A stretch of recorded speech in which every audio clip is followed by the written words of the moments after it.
I like this passage where it just says this, "For thus the Lord God, the Holy One of Israel, has said, in repentance and rest you will be saved.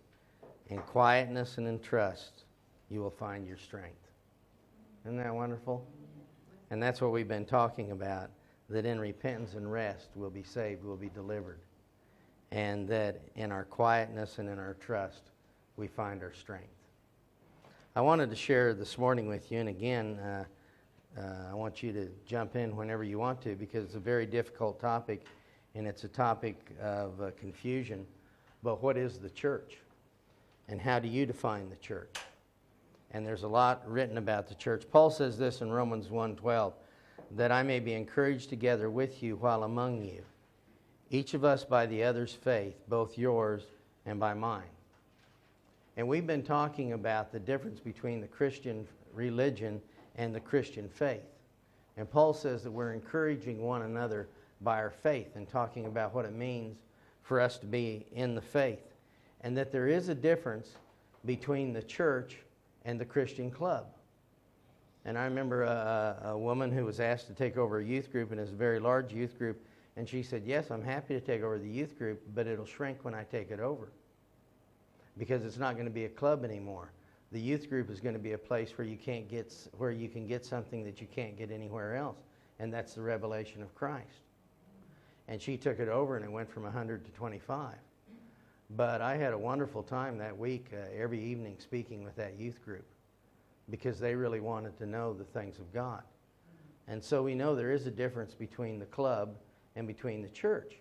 And the interesting thing is the world starts a parade, and then it seems like the Christian club jumps in with a like parade and joins that parade, doing nearly the same things, thinking the people that started the secular parade are going to come back and join their parade.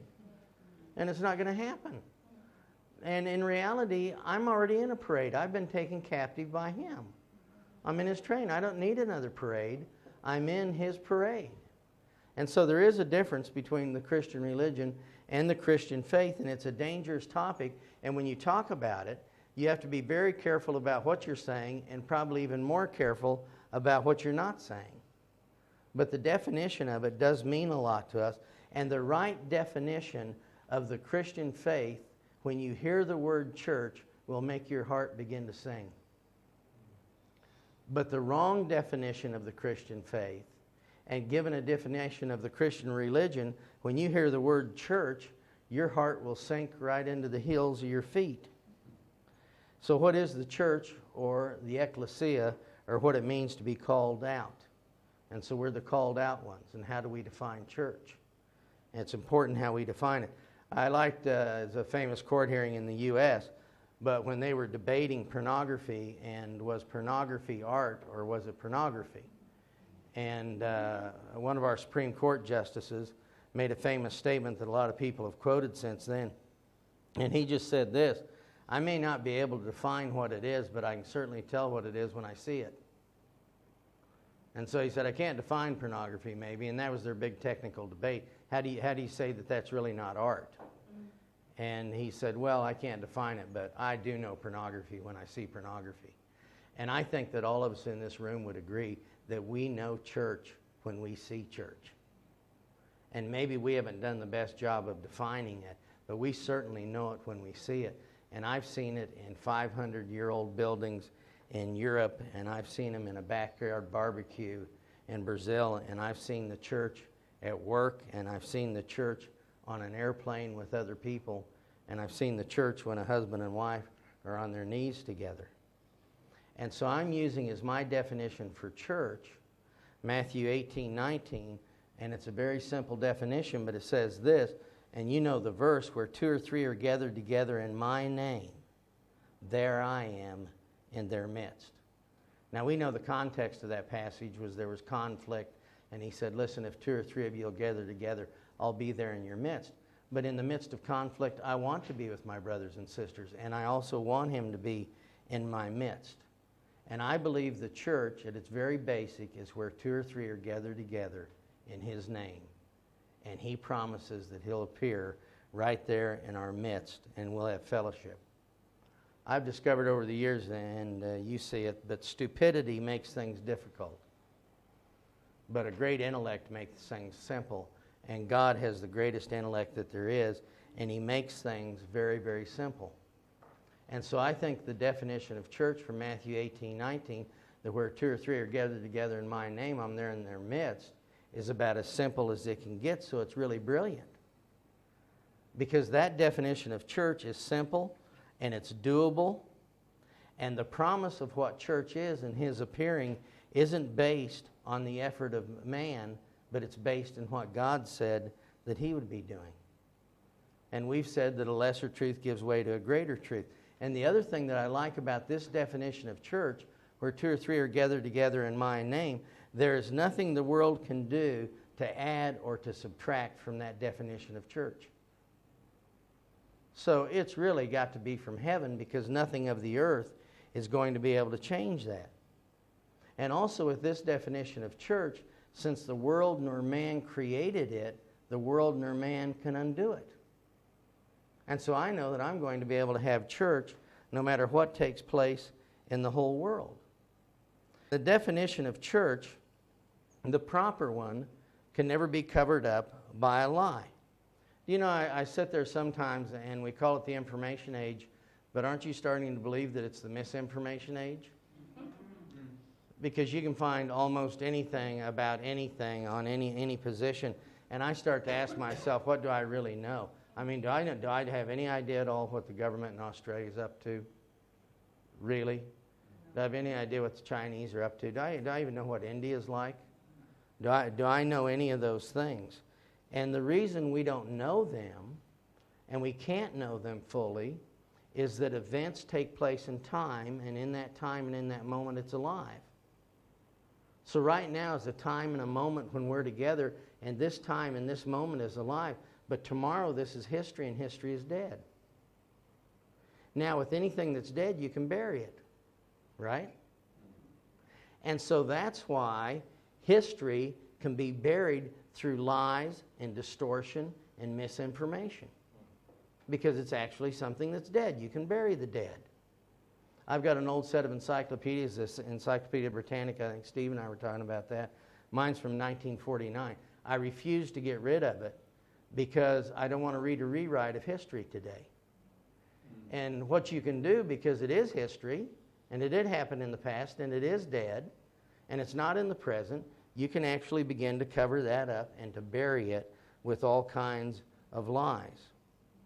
Well, if the church, and our definition of church is historical, then you can always bury it. And that's what people are busy doing, is making Jesus out to be a historical figure and the church out to be an historical event. And once they make it historical, they can begin to cover it with lies and with deception and with deceit. I mean, if I hear one more time about the Crusades, I'm going to go nuts. You know, the Crusades, a fellow said that to me in Melbourne. Well, the Christian Crusades, look at what the Crusades did. No wonder the Muslims don't like us. And I said, brother, if they didn't have the Crusades, all the women in this room would be wearing black right now, looking through a little slit. And you wouldn't have any freedom to talk. You wouldn't have any freedom of choice. You wouldn't have any freedom of job. You'd be in complete bondage. And so to be hawking the Crusades all the time is a terrible thing. I'm just not buying it. I mean, what did it take Spain? 700 years to get the Muslims out of there?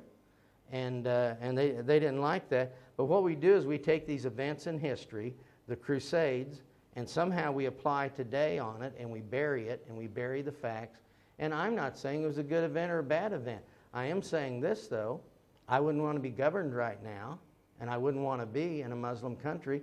My experience is 50% of Muslims would leave if their families would allow them. And I just have to laugh when you see the Muslims come to the U.S. because they land in New York and the first thing they do is get a woman a pork sandwich and a beer. And so I happen to know they're not crazy about this whole thing.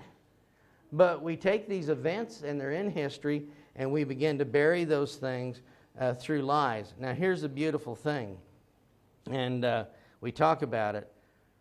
But Jesus is alive. He is raised from the dead.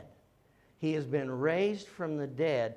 And that means you cannot bury him through lies and through deception, because he is not a historical event. He is just as alive as you are today, and he's just as real today as you are today. And just as I can't bury you and distort you because you can make a defense for yourself, you'll never be able to bury and distort Jesus, because he will always be able to make his own defense. He is not an event in time and now has become part of history. He is time in him, and he's here and he's alive right now. And Jesus Christ is the same, as Hebrews says, chapter 13, verse 8, the same yesterday and today and forever. And I really enjoy the fact that he's alive, because centuries of methods and programs and creeds and doctrines and knowledge and experiences and misinformation and false teaching have all worked furiously to bury him. And they work and they work and they work and they work to bury him. And you know what's really cool? All of a sudden he appears. And no matter what you thought and how many lies you'd received and how much distortion you were told, all of a sudden there he stands, and you had an encounter with the living Christ. And all of those lies drop off of him. He's the only one in history that will never ever be buried by lies and distortion, because he's not dead. So I don't know what kind of things you heard about Christ before you became a Christian. I heard it was going to be the worst thing that could ever happen to me. All my fun would stop. All my joy would stop. All of those kind of... Was that true? No. He broke through. And the distortions fell away because he's alive. Religion always tells us, the Christian religion, is that I need something to have church. Well, I do need something to have church. And I have it. I need you. I do need something to have church. You. And I love the simplicity of that. That's all I need is you. I just need you at lunch. I just need you at breakfast. I just need you here. I just need you in the car when we drive to Brisbane. That's all I need to have church. Isn't that something? And then he's right there in my midst, because he isn't dead. He's alive. And in him, I have everything that I need. I really enjoyed a fellow who came and he wanted to talk to me. And he was a leading scholar in Buddhism in Korea. And he was taken to the temple when he was 5 years old. And he'd been in the temple from age 5 to 55. And he hadn't left the temple. And his job was to study ancient Chinese, they said, original Buddhist writings, translate them into Korean, and then give those to the Buddhist priests. And so he spent all of his time studying. He made a couple of interesting discoveries. One was Buddha prophesied the second coming of Christ. And in one of his writings, he said that God will return as a man out of the sky on a horse. And it's in their writings. The other thing is that Buddha prohibited any image of himself to ever be made.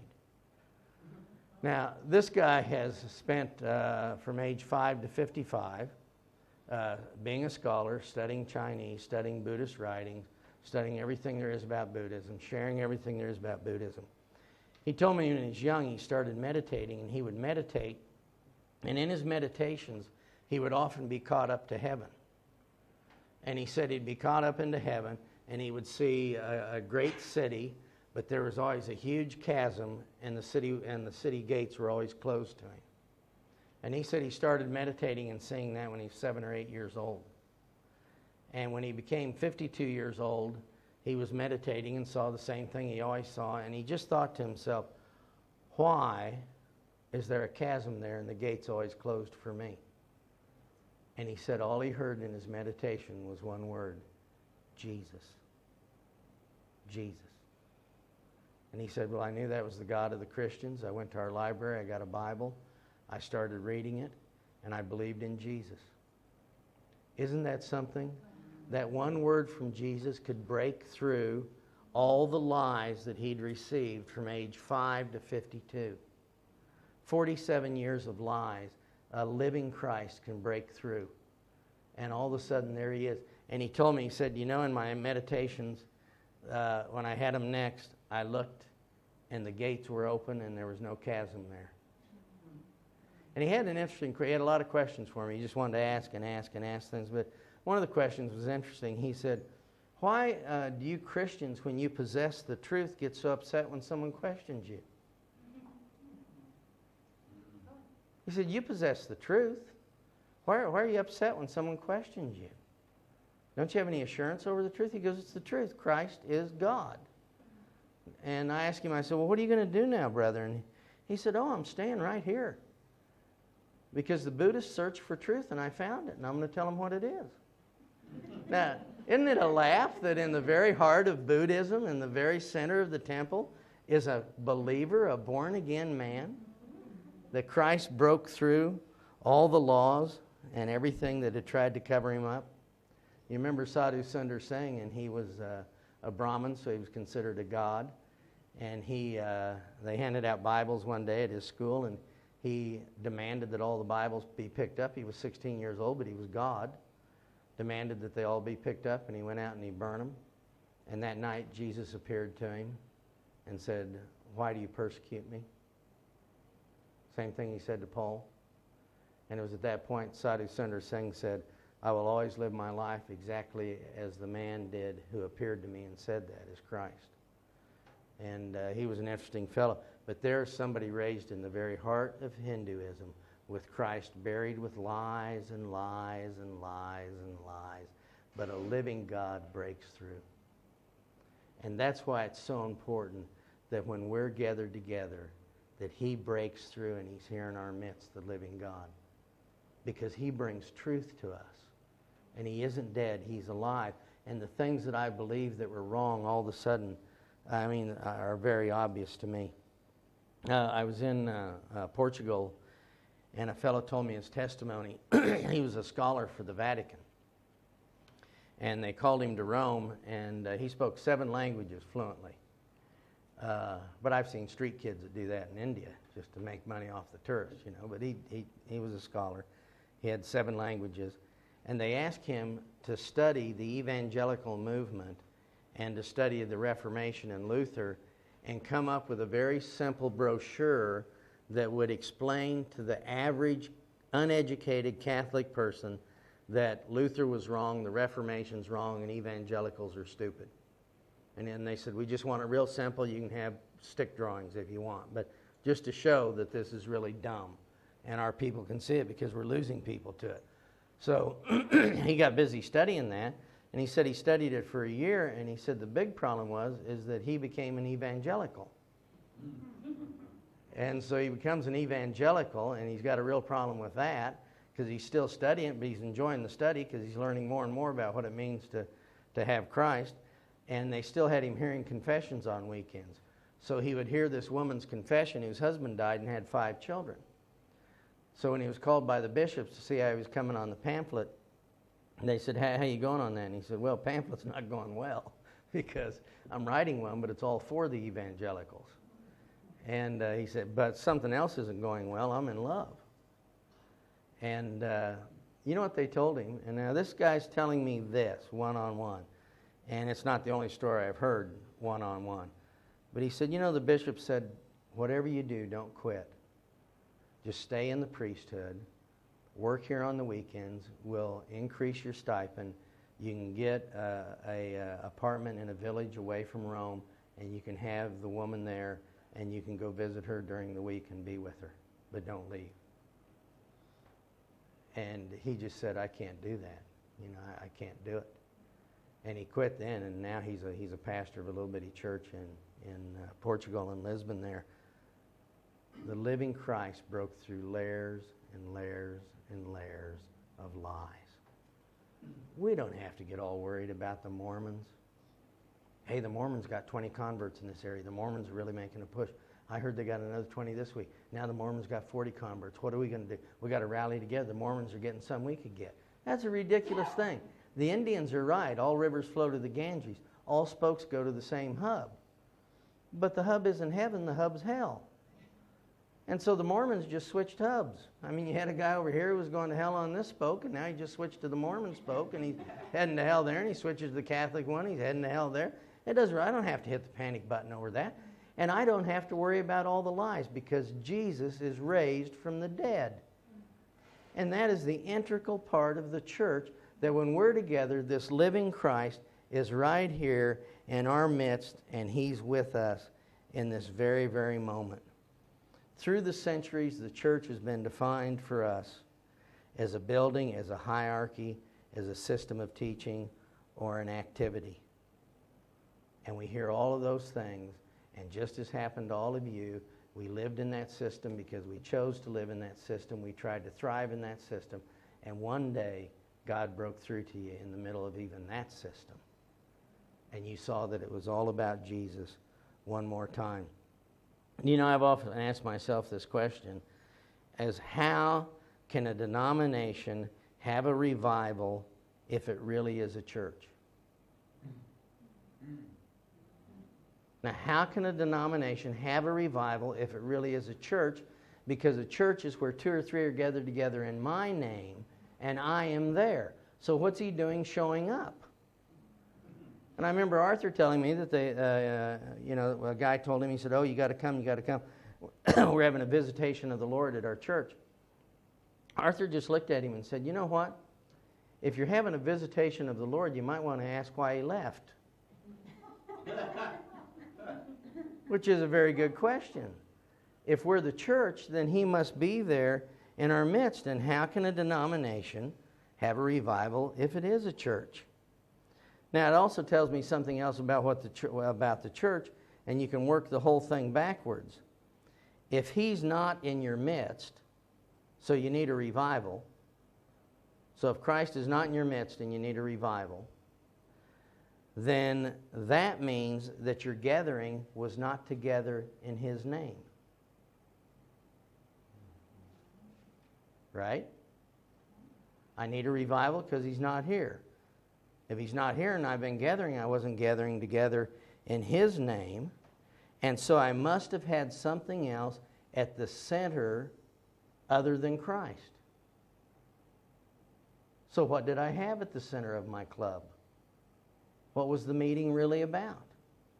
And we've sat in enough board meetings and church meetings and all of those discussions, and we wonder, what in the world is this whole thing really about? Where 2 or 3 are gathered together in my name, I'm there in your midst. And here's what that means. That means freedom. And so where the church is, you have freedom. And it means provision.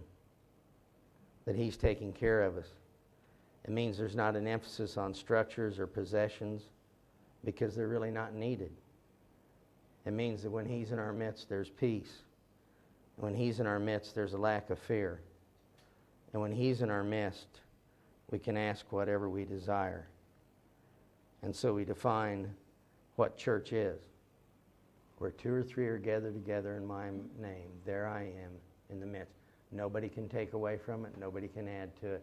And it's that simple, and it can happen anywhere in the world, no matter what the circumstance, no matter what the situation is. Now, one word of caution as I was just looking at this topic for myself and and reevaluating and just praying through it. You know, there's a lot of people that have suffered under the Christian religion and the Christian club and under these God peddlers. And again, God peddlers are generally people that are unemployable in any other field. They actually have certain characteristics that are common. They were rejection cases. People never did follow them. And they found that playing the God card, they could get people to follow them that normally wouldn't. And so good-hearted people were following them because they wanted to follow God. And we talked about the things that are in religions, the place of meeting, the commandments, priests, secrets, rituals, and of course receiving something from the worshipers. But religion is always bondage when faith is always freedom. And do you know the Bible is the only religious book that uses the word freedom? Now, the word of caution would just be this for myself, and maybe I'm like Ray Andrews, I'm talking to hear myself talk, but and you'll see that he does that.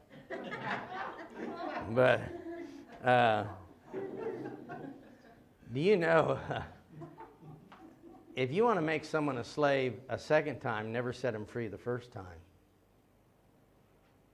Because once they find out what freedom is, you'll really never get them under it again. And so one of the things is that you were a slave and you were set free. And if someone tries to bring you back into slavery again, you'll react against it right away. And so you know what I'm talking about, because you just sit there and you listen to a sermon and you go, that's wrong, that's wrong, that's wrong, that's wrong. And you know what's really confusing is an exegetical preacher will go through the scriptures and he'll get to Galatians 2:20 and he'll read that and you'll think, hey, he's really getting on to what we're talking about. But he's just moving on from 2:20 to 3:20.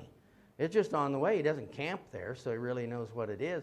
It's confusing for you when you hear that, because you think the guy's on track, but he's not on track. And you hear those things, and you're hyper sensitive to them, because that kind of teaching brought you under slavery in the past. And it makes you hypersensitive. In Ghana, there's a place, and it's an old castle, but it's right on the beach, and it was the place where the Ghanans who captured slaves, the different tribes that captured the slaves, brought the slaves in and then sold them, and they were put in holding cells there and then taken from there to the Americas, where most of the slaves went. About 5% to the U.S., and then about 40% in the Caribbean, and then the rest into South America. They went down there. But anyway, Thomas Odura, who's a pastor there, the head of a Bible school that I work with, he said that he went there with a group of 12 pastors just to look at this, because it's a big tourist site where they used to hold all the slaves they brought to the U.S. He said 6 of the pastors were African American pastors, and the other 6 were just Caucasian pastors. He said the emotions got stirred so much in the African American pastors that they started beating the white pastors. It just stirred them up that much, that feeling of that kind of thing. And it just got them worked up. And I can see how that stirs up people.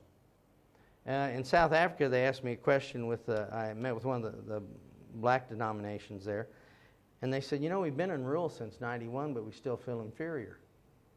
Why is that? And I said, because you don't go through a day without talking about apartheid. And every time you talk about apartheid, you remind yourself that you were inferior. And until you get off the dime and you stop talking about that and get a different identity, the past is going to continue to control you. Well, the same thing is true about that. I don't want to just be speaking all the time against the Christian club. I don't want to be talking all the time against the God peddlers. I don't want to be talking against all the things that are wrong all the time, because it keeps me back there. And I really want to move on.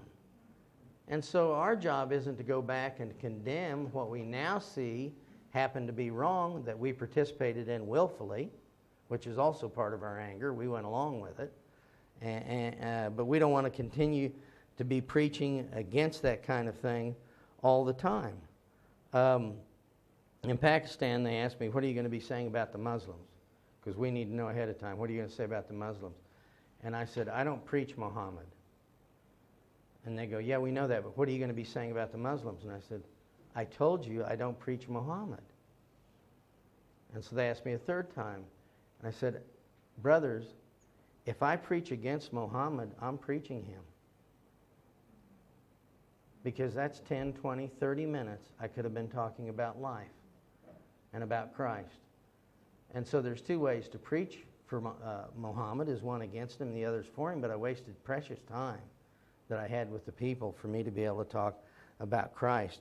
So I don't want to waste my time really talking about any religion or against it, because we possess life, and I know this, whatever the religion is, it's built on lies, and he's alive, and he'll break through the lies, as we were talking about that before.